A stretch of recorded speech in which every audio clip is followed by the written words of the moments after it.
অবশেষে জনসম্মুখে ক্ষমা চাইলেন আর্জেন্টিনা বনাম স্পেনের সেই আলোচিত ফাইনাল ম্যাচের রেফারি স্লাভকো ভিনচিচ।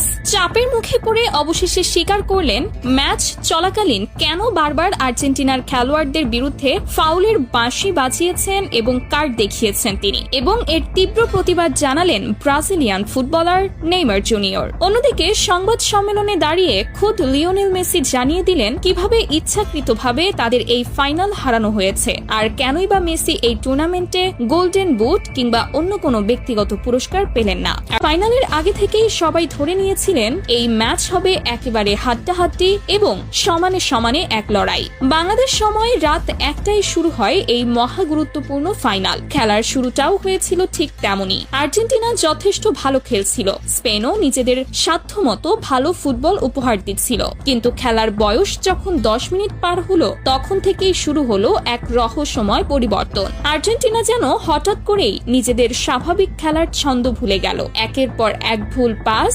উদ্দেশ্যহীন শট, বল কাকে দিচ্ছে কেন দিচ্ছে যেন কিছুই তারা বুঝে উঠতে পারছিল না মাঠে। অন্যদিকে স্পেনের খেলায় ছিল এক অন্যরকম সৌন্দর্য।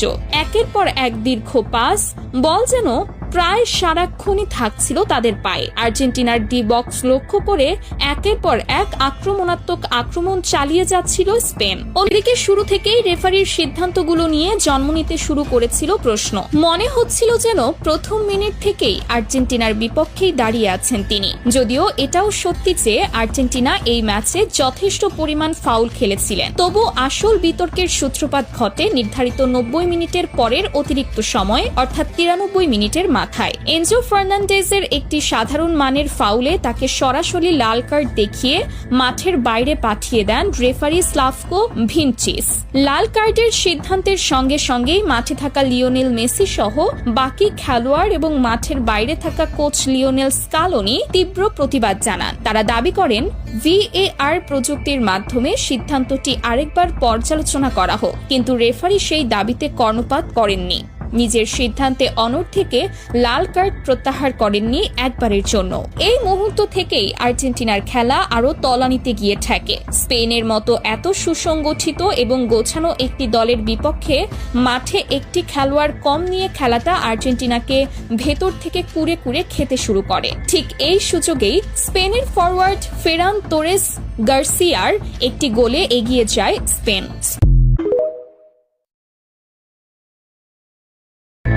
অবশেষে জনসম্মুখে ক্ষমা চাইলেন আর্জেন্টিনা বনাম স্পেনের সেই আলোচিত ফাইনাল ম্যাচের রেফারি স্লাভকো ভিনচিচ।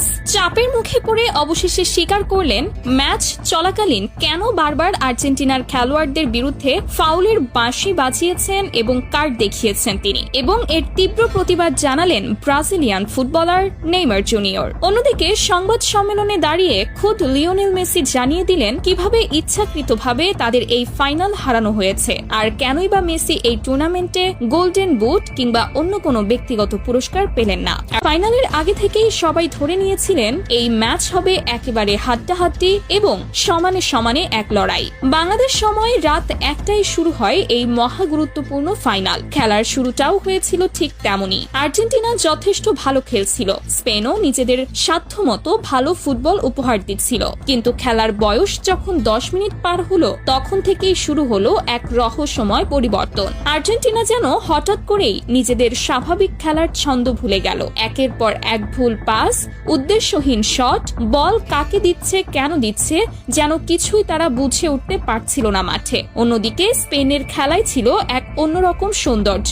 একের পর এক দীর্ঘ পাস, বল যেন প্রায় সারাক্ষণই থাকছিল তাদের পায়ে। আর্জেন্টিনার ডি বক্স লক্ষ্য করে একের পর এক আক্রমণাত্মক আক্রমণ চালিয়ে যাচ্ছিল স্পেন। অন্যদিকে শুরু থেকেই রেফারির সিদ্ধান্তগুলো নিয়ে জন্ম নিতে শুরু করেছিল প্রশ্ন। মনে হচ্ছিল যেন প্রথম মিনিট থেকেই আর্জেন্টিনার বিপক্ষেই দাঁড়িয়ে আছেন তিনি। যদিও এটাও সত্যি যে আর্জেন্টিনা এই ম্যাচে যথেষ্ট পরিমাণ ফাউল খেলেছিলেন, তবু আসল বিতর্কের সূত্রপাত ঘটে নির্ধারিত 90 মিনিটের পরের অতিরিক্ত সময়, অর্থাৎ 93 মিনিটের মাথায়। এনজো ফার্নান্ডেজের একটি সাধারণ মানের ফাউলে তাকে সরাসরি লাল কার্ড দেখিয়ে মাঠের বাইরে পাঠিয়ে দেন রেফারি স্লাভকো ভিনচিচ। লাল কার্ডের সিদ্ধান্তের সঙ্গে সঙ্গেই মাঠে থাকা লিওনেল মেসি সহ বাকি খেলোয়াড় এবং মাঠের বাইরে থাকা কোচ লিওনেল স্কালোনি তীব্র প্রতিবাদ জানান। তারা দাবি করেন VAR প্রযুক্তির মাধ্যমে সিদ্ধান্তটি আরেকবার পর্যালোচনা করা হোক, কিন্তু রেফারি সেই দাবিতে কর্ণপাত করেননি। নিজের সিদ্ধান্তে অনড় থেকে লাল কার্ড